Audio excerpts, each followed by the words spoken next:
Worth backing. Kingdom Come: Deliverance.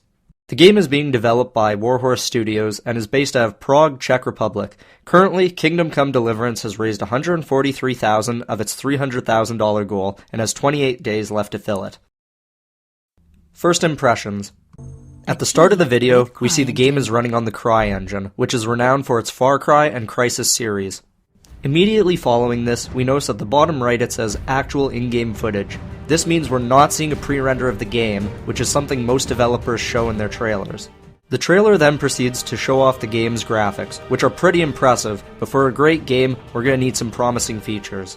Dynamic World. The game mentions how there is an ecosystem that will react to the player's actions and allow the player to shape the development of the world.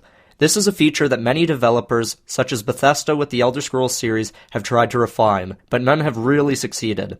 Oblivion actually had a system so good that poor NPCs ended up killing the richer ones on the street for money. So it will be interesting to see how Warhorse can really refine this feature to make sure that it works unlike Oblivion's. Open field battles and sieges. If you remember the Stormcloak and Imperial Legion questline in Skyrim, the Siege of Whiterun was probably the closest we got to seeing something similar in this feature.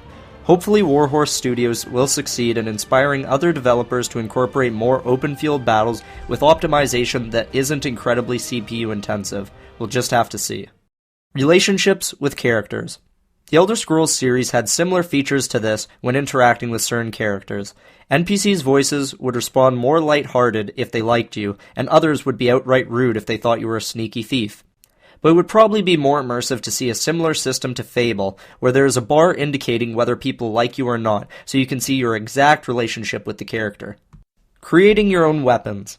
As long as this means that you can design the aesthetic look of your own weapons as well as creating it, and not merely creating tiers of them similarly to most other games, this feature is definitely worth paying attention to.